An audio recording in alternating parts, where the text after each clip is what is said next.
en niñas, niños en casa, en familia sobre todo. A veces hay algunos temas que no queremos tocar o simplemente, y si lo hacemos, pues en realidad evadimos realmente, ¿no? Muchos de repente aspectos específicos, ¿no? Tenemos un poquito de miedo, pudor, ¿no? En realidad el tema en sí es la masturbación, así que vamos a mejor preguntar a los especialistas, ¿no? Quienes nos puedan ayudar sobre todo y orientar cuál es la forma apropiada de poder tocar estos tipos de temas y sobre todo con los niñas y niños que también obviamente muchas veces hacen preguntas, ¿no? Y el padre de familia se pregunta pues si es normal o no es normal, es sano o no es sano, ¿no? Entonces este tema lo vamos a abordar con uno de los más indicados para ese tema, ¿no? Es el doctor Nicolás Palomino Carreño, él es psicosexólogo y también recibió en el año 2024, este año, ¿no? El Premio Nacional de Psicología de la Sexualidad. Doctor, muy buenas tardes y bienvenido al programa. Buenas tardes a todos los que nos están viendo y escuchando en este momento. Doctor, para poder empezar a detalle, ¿no? A poder desglosar este tema, ¿qué es la masturbación primeramente? ¿Cuál es su definición? A ver, la masturbación es el primer comportamiento sexual que hace o que realiza el ser humano. Y lo realiza inclusive antes de nacer. Hay información ecográfica que demuestra que, digamos, sobre todo en niños, ¿no? Que es más notorio, un niño de 6 meses, ¿no? Un feto de 6 meses masturbándose más de 20 minutos, ¿no? Digo masturbándose porque estaba continuándolo haciendo. Una cosa es que hay un tocamiento, ¿no? Y lo primero que hace un niño es tocar todo su cuerpo, agarrar su cuerpo. Si encuentra una parte, digamos, placentera, ¿qué va a hacer el niño? Va a tratar de repetir. Cuando el niño repite el autotocamiento o la autoestimulación, entonces podemos hablar de masturbación, porque ahí estamos dirigiendo un poco, ¿no? El lugar para que podamos sentir otra vez excitación sexual o placer sexual, ¿no? Entonces, definitivamente, la masturbación no empieza postnatalmente, sino empieza prenatalmente. Punto número 2. La masturbación después del nacimiento se puede observar en niños o en niñas a partir del segundo o tercer mes. Hay niños que pueden estar masturbándose, se pueden poner colorados, parece que se les va a reventar toda la cara. Pero después de eso, viene posiblemente, no lo sabemos, ¿no? Es probable que los niños puedan llegar a tener un orgasmo, eso está todavía discutible, pero lo que no se discute es que los niños pueden excitarse, digamos, llegar a una alta excitación, que es la etapa de meseta, según Master y Johnson, ¿no? Entonces, definitivamente hacen tanto esfuerzo y después quedan completamente relajados. No cansados, como una vez un muchacho me decía, ¿por qué, doctor, cuando yo me masturbo me siento cansado? Le digo, hijito, ¿te sientes cansado o te sientes relajado? Que es muy diferente. Ah, sí, creo que me siento relajado, pero me duermo. Claro, para que tú puedas dormir tienes que estar relajado, nadie duerme tenso. Entonces, eso es muy importante. Entonces, creo que los papás debemos estar preparados, ¿no? Preparados para saber un poco acerca del desarrollo psicosexual del niño. Nosotros hicimos hace unos 8 años atrás una investigación sobre masturbación infantil en niños de un jardín donde yo sigo trabajando todavía, como 50 años creo, sobre masturbación, y hicimos una encuesta a las madres de familia. ¿Y qué encontramos? Muy interesante para que ustedes vean. Eso es realidad. Eso no es fantasía, ni es lo que dijo fulano de Argentina o de Estados Unidos o de Brasil, ¿no? ¿Qué encontramos? En primer lugar, se hizo una investigación en niños o niñas de 5 años, una encuesta a las mamás saben mejor de todo lo que es para nosotros, los papás siempre estamos un poco ausentes en la casa, y la primera personita que logró autoestimularse por primera vez y lo siguió haciendo, o sea, empezó su masturbación, fue una niña a los 4 meses de edad. ¿Ah? Niña, 4 meses de edad. ¿Y por qué? ¿Por qué las niñas pueden empezar primero? Sencillamente porque las niñas tienen pues un órgano especial en su vulva que se llama clítoris, y ese clítoris es exactamente el único órgano que tiene para el placer sexual.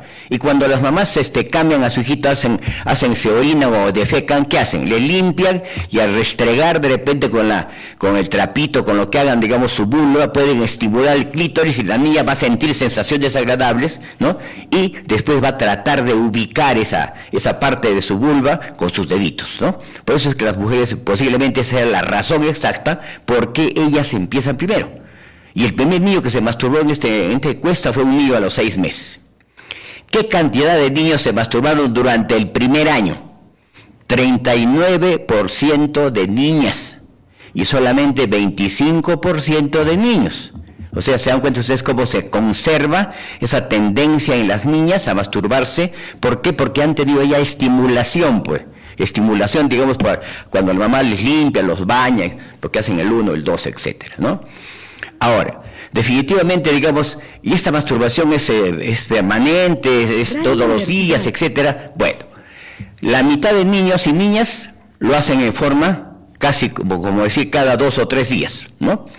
Y la otra mitad lo hacen indiferentemente, en cualquier momento puede estar sin tocarse una semana o 15 días y de repente lo hacen 2 días seguidos, etcétera, ¿no? Entonces, la masturbación no tiene en la niñez, en la infancia, digamos, ¿no? En la etapa de infancia, definitivamente no tiene, digamos, una frecuencia un poco más fija, ¿no? Casi la mitad, dicen las mamás que se masturba su hijito cada día o cada 2 días. Entonces, pero, ¿qué pasa? ¿Qué pasa realmente con este comportamiento, que es un comportamiento completamente natural, completamente normal y completamente saludable? Que la mayoría de papás y mamás no piensan lo mismo. Y cuando yo digo que es natural, que es saludable y que hace bien, digamos, ¿no? Y que es normal, definitivamente no lo digo porque lo sé, sino porque la sexología como ciencia, que es una ciencia similar a la psicología, en el sentido de que son ciencias las dos, ¿no? Nos dicen, porque hay investigado mucha investigación en sexología en este momento. Lamentablemente en nuestro Perú y en nuestra Arequipa no existe este tipo de investigación, salvo las investigaciones que hacen las personas que son obstetras y a veces se gradúan con temas de salud sexual, ¿no? Entonces, hay otra cosa que es interesante que los papás no saben. Todos los seres humanos tenemos derechos sexuales y reproductivos. Y estos derechos sexuales y reproductivos son también derechos humanos fundamentales. Si yo veo que mi hijito se está sobando su penecito, le digo, oye, no te toques, no seas cochino, eso no se toca. Si le digo eso, y peor todavía si le doy un manazo o le pego, etcétera, ¿qué estoy haciendo? Estoy conculcando un derecho humano fundamental o un derecho sexual. Eso es lo que estamos haciendo. Y la mayoría de papás lo hacen, las mamás. En esta investigación, el 79% de mamás, cuando veían a sus hijitos haciendo eso, ¿qué hacían?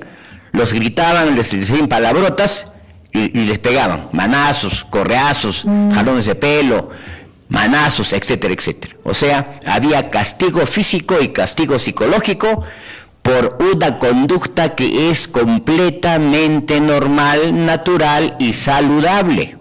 Esta conducta, doctor, inicia con esa curiosidad de repente conocer su cuerpo, ¿no? ¿De ahí partiría ese proceso? Claro, o sea, hasta la autoestima? Toda la sexualidad, digamos, de la infancia y la niñez está motivada solamente por la curiosidad sexual, que es parte de la curiosidad general con la que nace todo ser humano.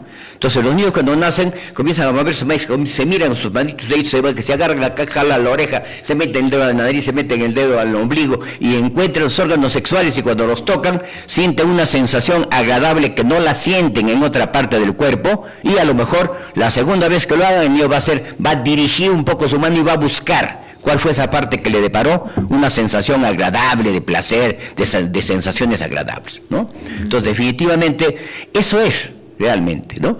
Pero hay papás que creen que la masturbación, o sea, siguen pensando lo que pensaban los autores o los supuestos sexólogos en el siglo XVIII, ¿no? Hay un autor, Tissot, que hizo un libro en el siglo XVIII, 1890 creo, acerca de todas las cosas negativas que producía la masturbación. Que las personas se emaciaban, se enflaquecían, que morían, que les daba tuberculosis, que se enfermaban de enfermedades mentales, o sea, todo lo peor era achacado a este comportamiento que tenemos que verlo, ¿no? Desde el punto de vista como seres humanos y desde el punto de vista de la sexología, como un comportamiento normal. Hay que observarlo y no castigarlo. ¿Cuál sería en todo caso la forma de hablarles cuando por primera vez de repente no ven que sus hijos de repente se están tocando sus genitales, ¿no? Entonces, ¿cuál debería ser la respuesta o la reacción del padre de familia? Si yo veo que es un comportamiento normal y lo veo que se está tocando, solamente debo o retirarme o quedarme, digamos, ahí, pero no me voy a quedar así enojado, ¿no? Porque si el niño se da cuenta que estoy enojado, él se va a dar cuenta que va a asociar en su cabecita tocar, sentir placer y papá está enojado, ¿no? No. Entonces, como que me estoy un poco sonriendo de lo que está haciendo, porque es algo placentero para el niño. No tengo por qué sentirme mal, ¿no? Entonces debo aceptar ese comportamiento. Ahora, es muy diferente si a lo mejor pues yo estoy en la sala con un amigo conversando y de repente viene mi hijo, se tira en el sillón y comienza a masturbarse, ¿no? Entonces, ¿ahí qué tengo que hacer? Tengo que agarrarlo a mi hijito, ven papacito, ven. Eso lo vas a hacer aquí en el baño o en tu dormitorio. Vamos a tu dormitorio. Ahí puedes hacerlo con tranquilidad. No tengamos miedo. ¿Por qué tenemos miedo? Muchos padres de repente no les va a parecer, ¿no? El simple hecho de tal vez que sus hijos tal vez se toquen así y bajo su consentimiento, ¿no? Claro, pues, y peor es, digamos, con las niñas, pues las mamás son mucho más duras con las niñas, ¿no? Si ven que su hijita está tocándose su vulva, oye, cochina, eso no se hace, sucia. Entonces, esa idea de suciedad, de malo, de pecaminoso, etcétera, la infundimos nosotros los papás. Cuando yo me gradué, digamos, en esa maestría en salud sexual y reproductiva en la Facultad de Medicina acá en Arequipa, ¿no? Definitivamente investigué justamente esto. ¿Qué opinan los niños de 5 años, ¿no? De diferentes lugares, un distrito de Miraflores y el cercado de Arequipa, sobre el nombrar sus órganos sexuales, el mirar sus órganos sexuales y el tocar sus órganos sexuales? Lo más negativo para ellos era tocar sus órganos sexuales. ¿Y qué pensaban entre el 75 y 80% de niños y niñas? Que tocar sus órganos sexuales era malo, era sucio, era pecado, hacía daño y no tenía valor. ¿Se dan cuenta? ¿De dónde surgieron esas opiniones del niño que forman las actitudes antisexuales que tiene un niño a los 5 años? Por eso cuando se discute y se habla con mucho ardor de repente, no, ¿cómo van a dar educación sexual a los niños tan pequeños, a los 4, 3, 5 años? No, son niños, son inocentes. Vamos a romperles la inocencia. Vamos a romperles Yo les digo, ustedes están atrasados. Solamente cuando uno investiga y conoce la realidad, entonces podemos hablar con mayor propiedad. No se debe dar a los niños pequeños de 3, 4, 5 años, ¿no? Si estamos en un jardín, un nido, etcétera, no se les debe dar educación sexual. ¿Por qué? Porque tienen pues ya ideas negativas acerca de la masturbación y acerca de sus órganos sexuales. Ya son niños fóbicos con respecto a la sexualidad. Entonces tenemos que reeducar a ese niño. No educar, sino reeducar. Porque los papás educaron mal. ¿Se dan cuenta? Entonces es lo que tenemos que hacer. Pero debemos hacerlo, pues. Los papás debieran asumir esta responsabilidad porque el padre tiene la obligación de educar a su hijo en todos los sentidos. Y la educación sexual es parte de esta educación en general. Pero no lo hacemos, pues, ¿no? O sea, nos corremos.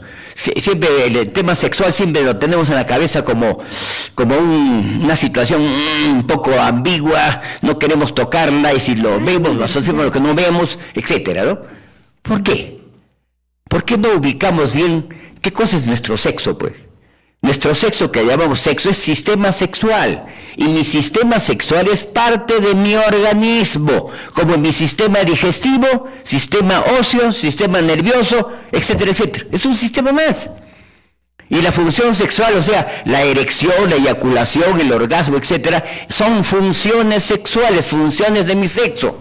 Así como mi corazón tiene latidos, tiene ondas de X, Y y Z, ¿no? Igual. Cada sistema funciona como tiene que funcionar, pero sin embargo, no vemos eso, pues. O sea, no lo tomamos así. O sea, nuestra actitud es una actitud sexofóbica, ¿no? Erotofóbica. Y eso tenemos que cambiar. Estamos en el siglo XXI, el siglo de los derechos humanos. Sin embargo, estamos conculcando un derecho que tiene todo ser humano desde el nacimiento. ¿Por qué? Por ignorancia. porque desconocemos, porque no leemos, porque no entramos de repente, lo tenemos al internet para ver otro tipo de cosas, pero no para culturizarnos, para aprender más, para ser mejor padre, para poder entender mejor a nuestros hijos. Porque si no los entendemos es porque no hemos leído, no sabemos qué aspectos psicológicos tiene un niño al año, 2 años, 5 años, y cómo se desarrolla también psicosexualmente un niño. Lo primero que aparece es la masturbación, después aparecen las preguntas sexuales, después aparecen los juegos sexuales, después el desnudismo. Todo ese tipo de procesos, como tú decías, ¿no?, son motivados solamente por la curiosidad sexual. La sexualidad del adolescente tiene otra motivación. Ahí aparece el deseo sexual, porque ya las hormonas, ¿no?, ya nos han hormonizado todo el cuerpo. Estamos sudando hormonas. Antes de pasar justo a esa etapa de la persona, doctor, para culminar el tema de los niños, a las preguntas que de repente más comunes que hacen los padres es ¿cómo hago para que deje de hacerlo?, ¿no? Porque a veces en un inicio podemos tal vez entenderlo, ¿no?, por un tema de autoconocimiento, ¿no? Pero después vuelve a ser ya incluso más constante e incluso ya más la frecuencia, ¿no? Y el padre dice, pues ¿y ahora cómo hago? No quiero que ya no quiero que siga haciéndolo, ¿no? ¿Qué es lo que debe hacer? Bueno, para que los papás puedan discriminar, ¿no? Si el niño ya empezó a masturbarse, una vez al día, 2 veces al día, o cada 2 o 3 días, ¿no?, que es lo más frecuente, ¿no?, y a lo mejor ve un hogar muy tenso, donde el papá y la mamá gritan, chillan, se insultan, se agreden, etcétera, o sea, hay un ambiente demasiado tenso, entonces esa tensión el niño lo pone igual. Pero se da cuenta que cuando se masturba, se relaja. O sea, está haciendo su propia terapia, una terapia sexual contra el estrés y la ansiedad. Y se siente mejor. Entonces, se engancha, digamos, una masturbación mucho más repetitiva que la que tenía naturalmente el niño. Pero ¿cuándo podemos hablar, digamos, de la masturbación compulsiva? No podemos hablar de la masturbación intensa, porque no sabemos pues cuál es el límite, ¿eh? Cada ser humano es diferente. Por eso cuando un chico de repente en una clase de educación sexual de segundo, tercero, cuarto de media me pregunta, doctor, y dígame usted, ¿con qué frecuencia debo masturbarme para que esté bien? Entonces le digo, hijito, yo no soy tu cuerpo, yo no estoy en tu cuerpo, tú tienes un cuerpo diferente que el mío, diferente que tu amigo, cada uno es único. Entonces cada uno tiene que buscar, ¿no? Si sientes deseo, es porque necesitas satisfacer ese deseo, satisfácelo. Si es una vez, puede estar bien. Si es 2, igual, o puede ser 3.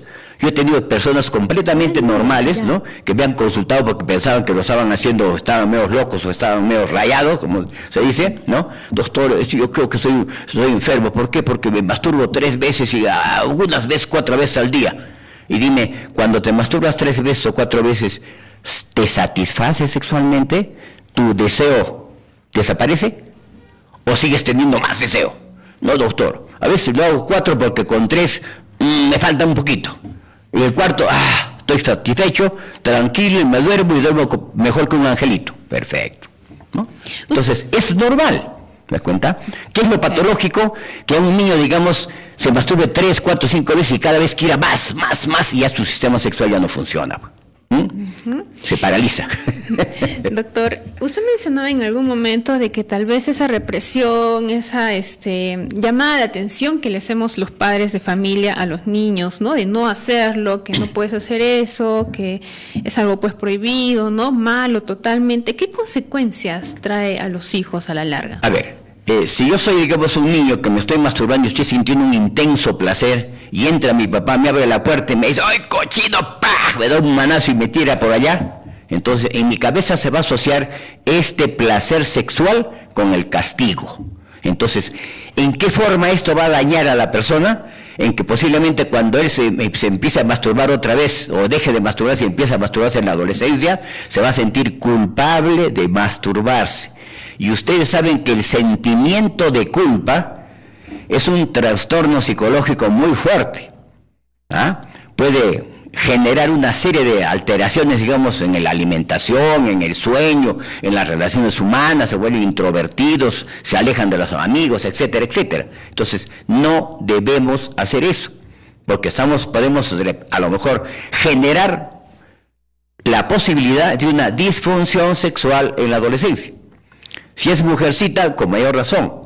Por eso es que las mujeres que son las más reprimidas, ¿no? Están más reprimidas por el papá y la mamá sexualmente, ¿no? Cuando nosotros investigamos sobre masturbación femenina en la adolescencia, ¿no? En chicas que habían terminado quinto de media, ¿qué encontramos?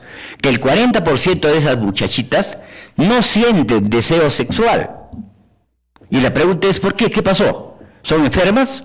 ¿Están locas? ¿Qué tienen? ¿No? Son personas comunes de la sociedad donde los padres han castrado a sus hijas sexualmente. ¿Por qué? Porque alguna vez se tocaron y las castigaron severamente y todos sabemos que una niña que cuando es pequeña y comete un error y se le castiga físicamente, nunca más lo vuelve a hacer. Los hombres no, somos más duros. No es que nos guste que nos castiguen, pero somos tercos, pues, ¿no? Insistimos. Y a lo mejor ya no lo hacemos delante del papá, nos vamos y nos escondemos en el último cuarto y ahí lo hacemos. Pero después salimos de ahí todos culpables, cabizbajos, como que hemos matado a una persona. ¿No? ¿Cuándo se debe acudir a un psicólogo, un sexólogo, ¿no? En ese tipo de casos. Claro, cuando, digamos, sabemos que nuestro hijo de vez en cuando se masturba y de repente comienza a hacerlo más seguido, ¿no? Entonces ha cambiado su hábito de masturbación, lo hace más seguido, de repente todos los días, 2 veces al día, etcétera. Entonces, eso no es patológico ni le va a hacer daño al niño, pero ¿eso qué va a indicar? Si el papá me viene a mí a hacer una consulta de eso, entonces inmediatamente digo, si él tenía una frecuencia dentro de su normalidad, ¿por qué ha aumentado su frecuencia? Tiene que haber estímulos negativos en el ambiente. Entonces voy a preguntar, dígame usted, ¿ha llegado alguna persona nueva a su casa? Sí, ha llegado mi mamá. ¿Y cómo se lleva con el niño? Mi mamá es un poco fregada, siempre ha sido muy rígida, a veces lo riñe, le levanta la voz. Entonces, esa mamá está actuando muy duramente y el niño está sintiéndose mal, ¿no? Entonces, ¿qué pasa? El niño se siente más ansioso y de repente la ansiedad puede hacer que aparezca con mayor frecuencia ese deseo sexual y el niño se masturbe, pues. Bien, qué interesante el tema. Creo que a pesar de que considera un tema tabú, ¿no? Es importante poder conocer estos aspectos y sobre todo conversarlo en casa, porque entiendo también que a veces los padres, el papá puede tener una posición diferente al de la mamá sobre esos temas, ¿no? Y ahí es donde empieza de repente los conflictos en casa. Nos vamos a ir a una pausa, pero al retornar vamos a ver también un informe especial sobre este tema y las preguntas también que ustedes pueden realizar al número telefónico que ustedes ven en pantalla. Estamos a través también del Facebook de Radio Universidad. Con todo eso regresamos después de la pausa.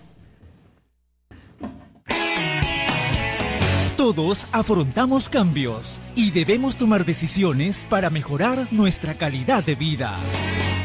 En Radio Universidad presentamos Psicosalud, un espacio de asesoría especializada, porque nuestra salud mental es lo primero.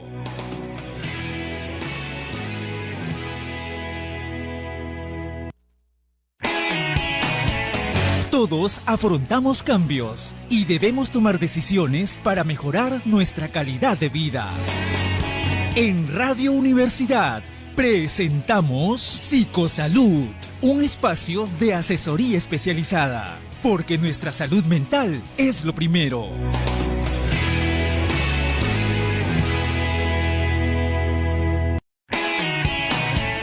Todos afrontamos cambios y debemos tomar decisiones para mejorar nuestra calidad de vida. En Radio Universidad. La resolución de conflictos sin acudir al Poder Judicial ya es posible. La UNSA pone a disposición de la población de todo el sur del país, Arequipa, Moquegua, Tacna, Puno y Cusco, su centro de arbitraje. Árbitros especializados resolverán la controversia asegurando un pronunciamiento rápido, transparente y efectivo. Ya no más años de espera en un proceso judicial. Contamos con un staff de árbitros especializados en contrataciones con el Estado, derecho civil, laboral, financiero, corporativo, construcción, consumidor, energía, inversiones, societario, comercio internacional y próximamente brindaremos el servicio de Junta de Resolución de Disputas. Llámenos al 220846 o al 975-719013. Calle Moral 316. Centro de Arbitraje UNSA.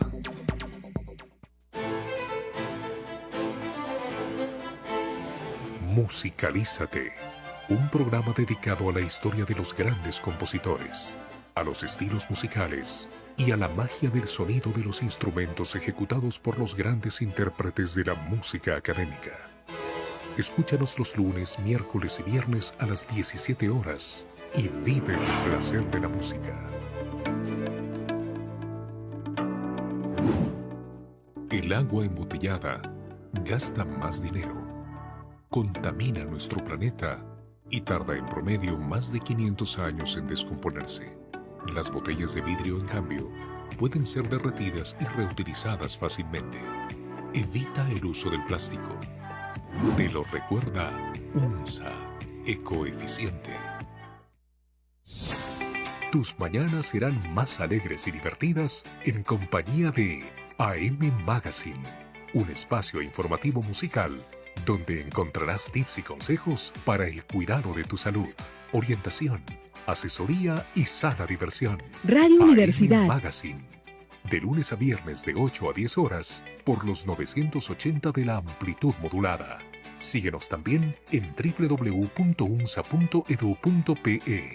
redes sociales y en simultáneo por... En el Hospital Docente de la UNSA, reconocidos médicos de nuestro medio y de la Facultad de Medicina en las especialidades de dermatología, adolescentología, gastroenterología, cirugía, ginecología, medicina general, medicina familiar, geriatría, otorrinolaringología, pediatría, reumatología, psiquiatría, traumatología, urología y oftalmología. Además, los servicios de obstetricia, psicología, nutrición, fisioterapia, odontología, laboratorio de análisis clínicos, ecografías, rayos X, tópico de urgencia y emergencias, farmacia y recarga de oxígeno. Los esperamos en Avenida Aeropuerto 504, Pueblo Joven Víctor Andrés Belaúnde, Zamácola, Cerro Colorado, de lunes a viernes de 7 de la mañana a 7 de la noche y los sábados de 8 de la mañana a 1 de la tarde. Hospital Docente de la UNSA. Somos Radio Universidad, 980 kHz AM. Ofrecemos programas informativos, culturales, musicales y deportivos, con un plantel joven y dinámico. Radio Universidad, profesionales de la información. Todos afrontamos cambios y debemos tomar decisiones para mejorar nuestra calidad de vida. En Radio Universidad presentamos Psicosalud, un espacio de asesoría especializada, porque nuestra salud mental es lo primero.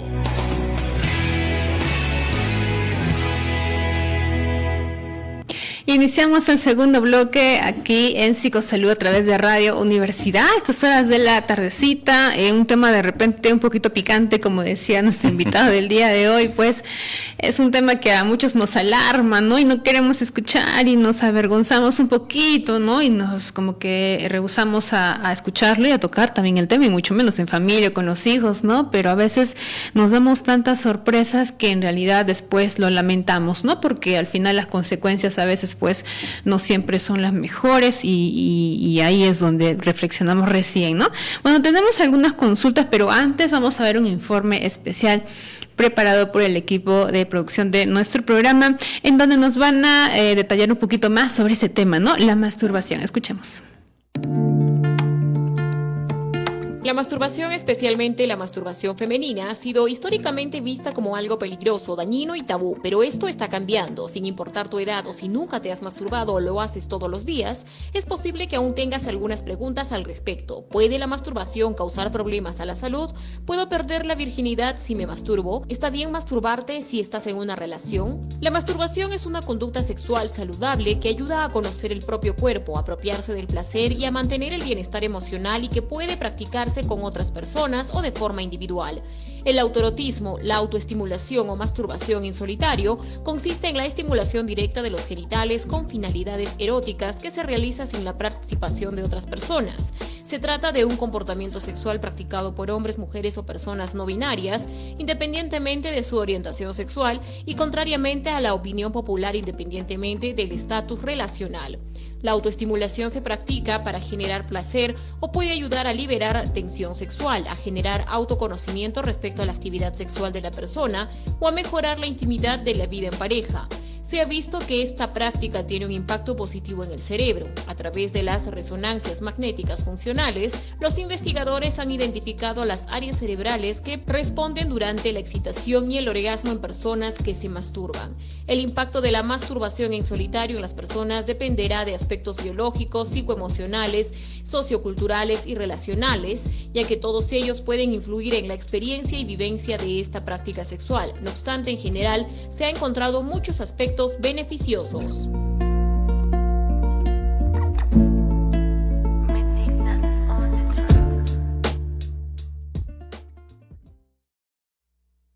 Hay todavía algunos aspectos, detalles más que conocer sobre este tema, así que vamos a continuar.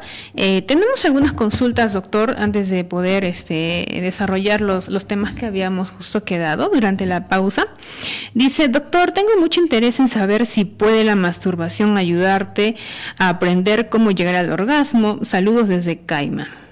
No oyente. Esa afirmación es completamente válida. Cuando Alfred Kinsey en el año 1948 hizo una investigación, o sea, entrevistó a más de 9,000 hombres, igual mujeres, ¿qué encontró?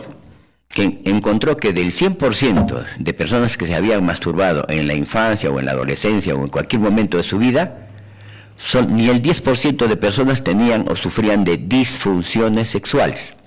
Pero aquellas que no se habían masturbado, más de un 85% de personas sufrían de disfunciones sexuales. Entonces, la masturbación es una forma de aprender cómo funciona mi cuerpo erótica y sexualmente.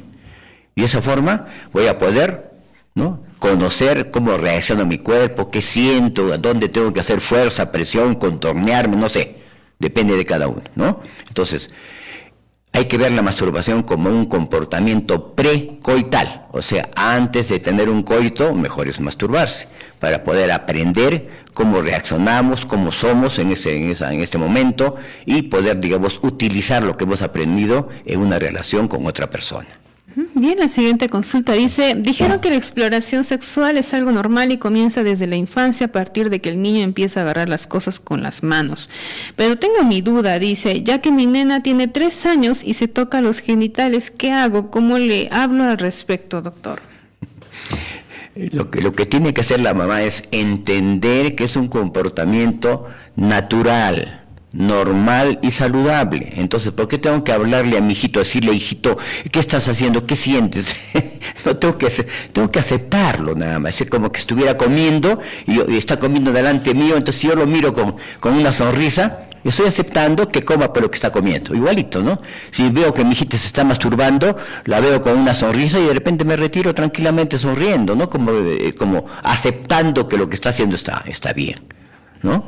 Entonces, y hay algo que es muy interesante, hay mamás que a veces entran al cuarto de sus hijos en cualquier momento, ni siquiera tocan al cuarto, entran, y de repente el chico ya tiene 10 años, a lo mejor está empezando a masturbarse, y lo encuentran ahí, la mamá, ¡uy! Va a haber un demonio ahí, porque la mayoría de mamás, casi un 80% de mamás, piensan o siguen pensando que masturbarse es dañino, completamente falso. Eso se ha demostrado ya hasta la saciedad. ¿Qué pasa cuando una persona siente un orgasmo o placer sexual? El cerebro emite una sustancia, un neurotransmisor que se llama la dopamina. La dopamina se va a secretar en el cerebro cuando tenemos cualquier tipo de placer sexual, placer culinario, una rica comida, o placer estético. Pero después de esa dopamina va a aparecer otro neurotransmisor, que es las endorfinas. Las endorfinas son los neurotransmisores de la alegría, del contento, de la felicidad, de sentirme bien, de poder mirar el mundo positivamente, porque son una especie de lentes que yo me pongo cuando tengo endorfinas y todo lo veo lindo, bonito y posible de hacer. Entonces, por eso es positiva la masturbación, como lo es el coito, pues, porque eliminamos dopamina y endorfinas. Y no necesitamos de repente una dosis de ir a la botica y comprarnos algo que nos alegre. Eso nos alegra, ¿no? Nos relaja y nos hace dormir felices. Imagino que hay una gran cantidad de padres que todavía forman parte de esa resistencia, ¿no? Quieren seguir tocando esos temas y parecer lo normal. La siguiente consulta, doctor, también está muy enfocada justo al tema que queríamos abordar sobre los tocamientos indebidos, ¿no? Dice, ¿cómo saber cuando un niño está siendo abusado o ha sido víctima de tocamientos indebidos?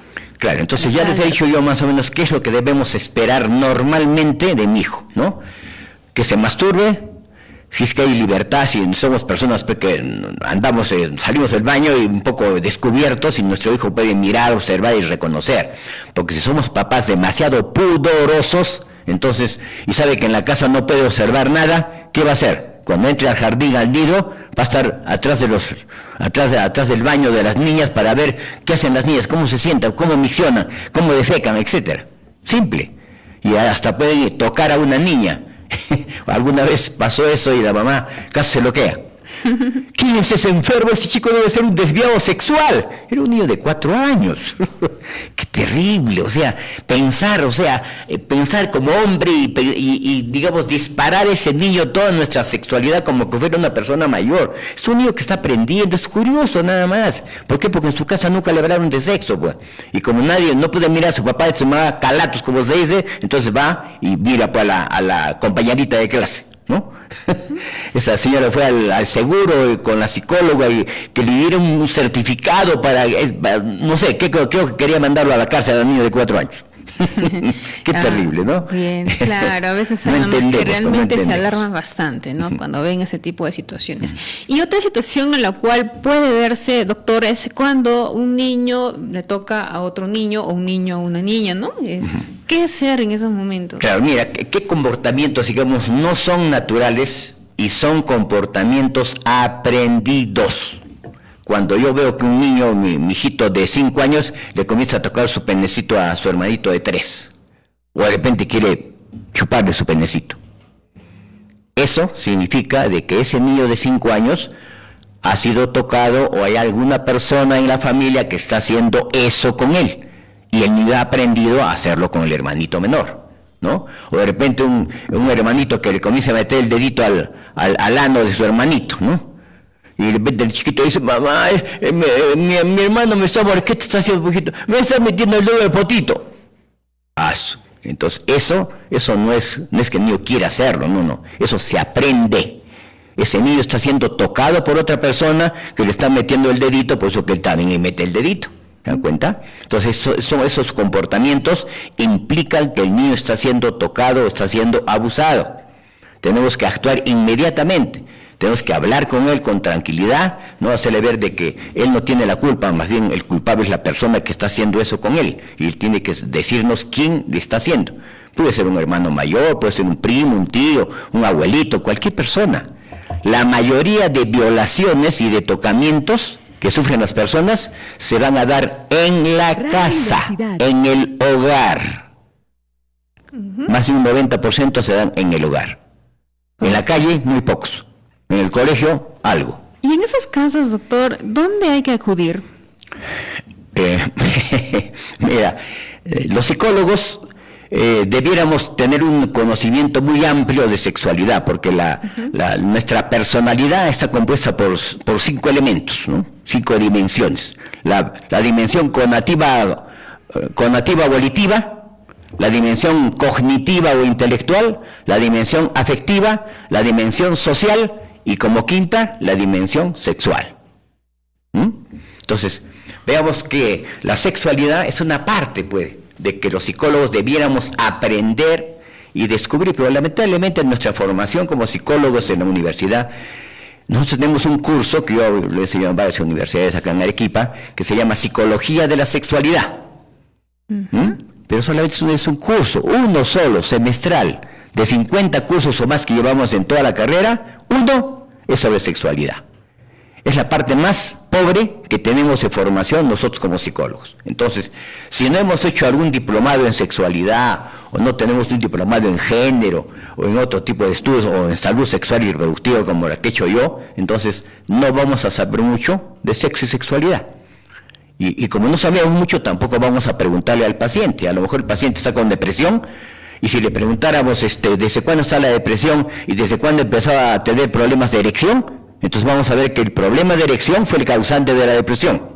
Si no, no vamos a poder descubrir cuál es la causa de esa depresión, ¿no? Entonces, yo creo que no todo psicólogo es un experto en sexualidad. Tenemos que buscar psicólogos que tengan por lo menos una maestría, un diplomado, etcétera, en sexualidad, porque va a ser una persona que va a poder profundizar. Entonces, a mí me buscan personas LGTBI, yo veo problemas de pareja entre lesbianas, entre homosexuales, tengo también colegas homosexuales, también colegas lesbianas, porque eso se da en cualquier profesión, ¿no? Entonces, y tenemos que tomarlo con naturalidad, porque cualquier orientación de la sexualidad es completamente normal. Ser gay o ser lesbiano, o ser homosexual, o ser bisexual, o ser heterosexual, son dimensiones completamente normales. No porque lo diga yo, sino porque lo dice la OMS.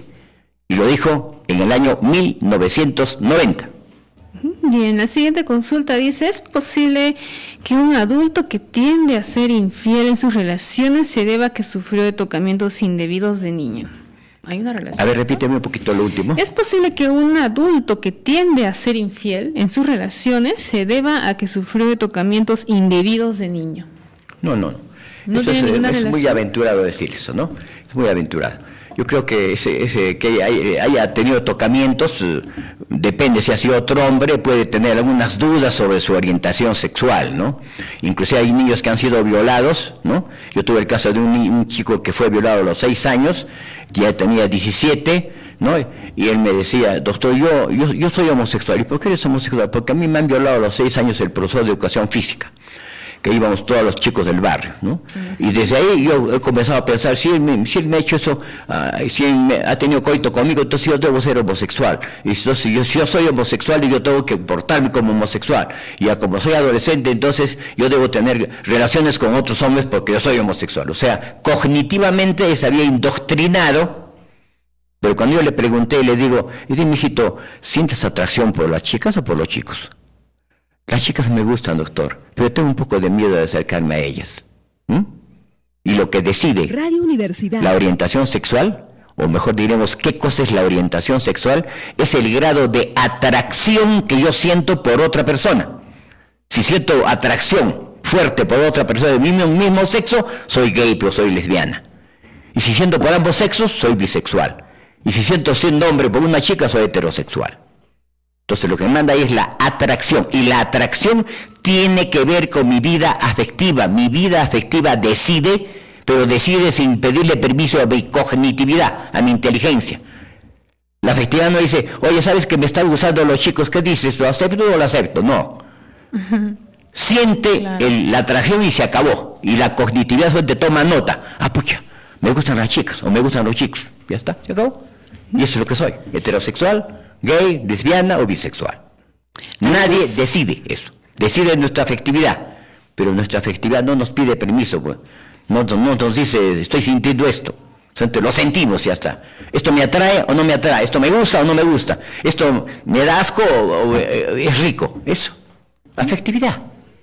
Bien, doctor, mencionaba usted que hay, incluso psicólogos, ¿no?, que en realidad no tienen esa especialización en sexología, y en el caso de los docentes imagino que es igual, ¿no? Uh-huh. ¿Cuál debería ser en todo caso para todos los, tal vez justo profesores, ¿no?, que nos están escuchando también en su día, qué hacer en ese tipo de casos cuando en la clase, ¿no?, ven que de repente un estudiante se está masturbando?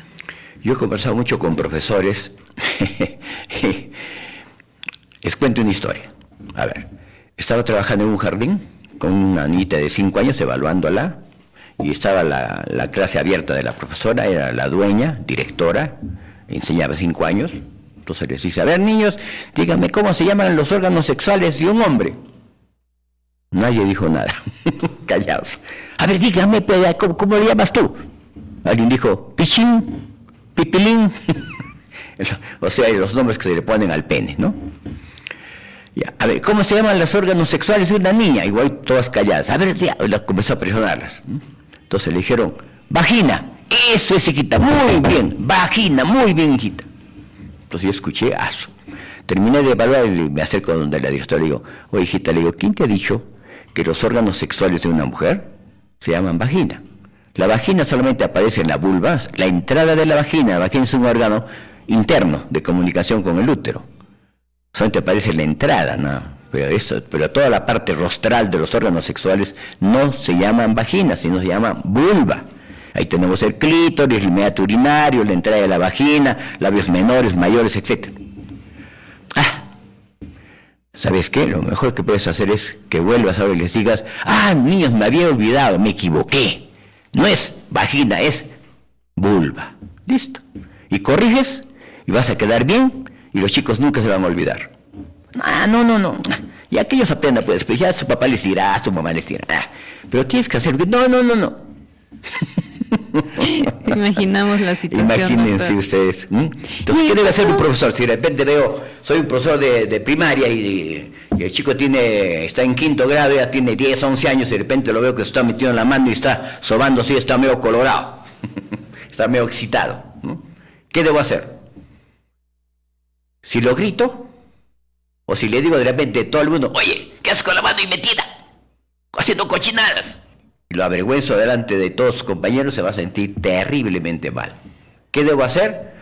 Si la conducta de masturbación hemos dicho que es normal, natural y saludable, entonces yo no puedo, digamos, castigar esa conducta.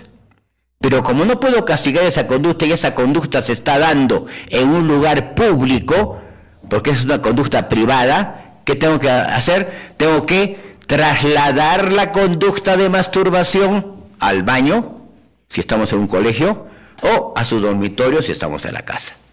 ¿Ya? Entonces, ven, hijito, ven. Cuando tengas ganas de tocarte, papacito, me pides permiso, yo te doy permiso para que vayas al baño. ¿Ya? Al baño, y cuando termines, vienes. ¿Ya? ¿Listo? ¿Se acabó? En el caso de los niños con discapacidad, doctor, por ejemplo, es un tema que usted justo me mencionó, ¿no? En caso de los niños con discapacidad. Esa es una cosa muy interesante, ¿no? Alguna vez hicimos algunas charlas acá a madres de familia de un colegio que tenían niños con discapacidad, y mi mamá me contó, ¿no? Doctor, ¿por qué no hay personas preparadas, me dice, así como usted, en esos colegios? ¿Sabe usted que me he enterado que la psicóloga a 2 niños que los han encontrado masturbándose en la clase, con retardo mental leve, ¿no? Los han castigado, les han dado un manazo en las manos y los han mandado ahí castigados 2 horas sin moverse.